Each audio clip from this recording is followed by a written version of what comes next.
आचार्य जी, सम्मानित अतिथिगण एवं प्रिय गुरुजनों को एवं मेरे भाइयों बहनों को शुभ मध्याह्न। मैं खुशी गुप्ता, बीए सेकंड सेमेस्टर। इस संगोष्ठी में मैं आप सभी के समक्ष संविधान की प्रस्तावना पर अपने विचार को प्रस्तुत कर रही हूँ।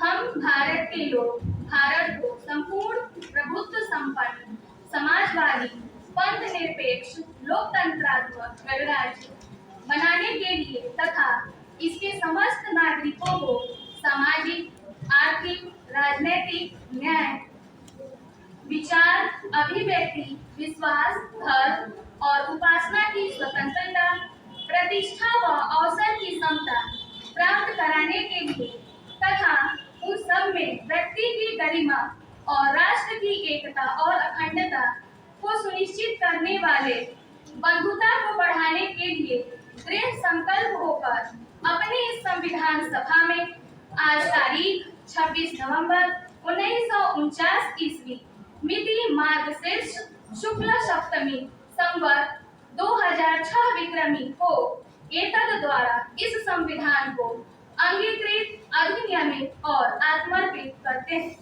प्रस्तावना को संविधान की भूमिका, संविधान का परिचय पत्र एवं संविधान की आत्मा भी कहा जाता है। अभी तक हमारे प्रस्तावना में एक बार संशोधन किया गया है।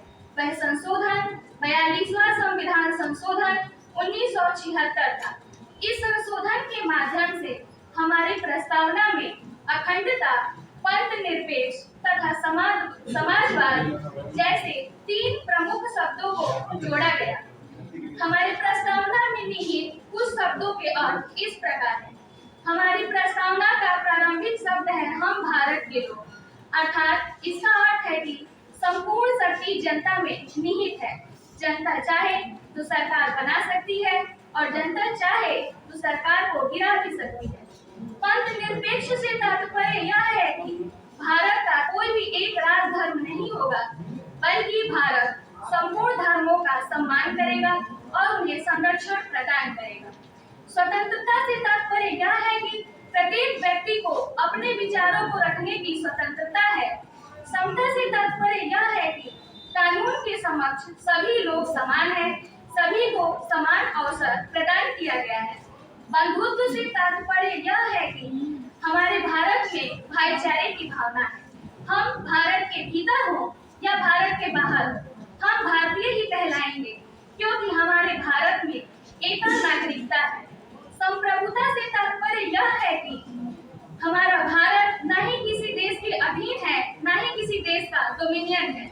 हमारा भारत संपूर्ण स्वतंत्र है। यह अपने आंतरिक व बाहरी मामलों पर विचार और निर्णय स्वयं करता है।